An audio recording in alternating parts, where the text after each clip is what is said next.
Ils sont à pied d'œuvre depuis ce matin.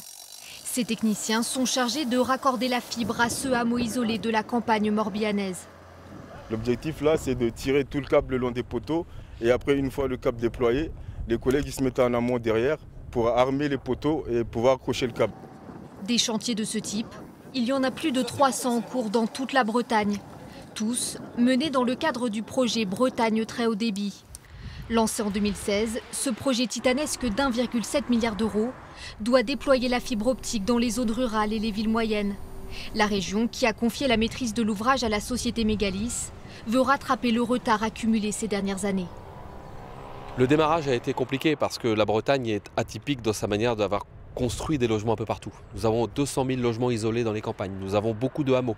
Et les choix du début étaient de diviser le marché en plein de petites zones pour faire travailler plein d'entreprises. Ça ne fonctionnait pas. On a choisi depuis 2019 de prendre un opérateur, une entreprise qui réalise le chantier dans son ensemble. Et on voit qu'on construit en ce moment 25 000 prises par mois. C'est conforme à nos estimations.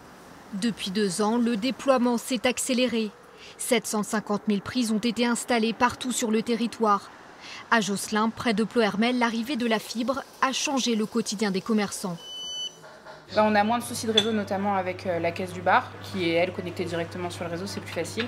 On a moins de plantage de caisse aussi, c'est plus simple.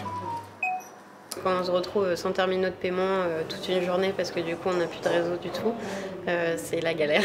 Donc on est bien content de l'avoir maintenant, de ne plus avoir ce problème-là. Ouais. Plus de la moitié des locaux ont déjà été raccordés au réseau public breton. 100% de la Bretagne doit être couvert par la fibre à l'horizon 2026.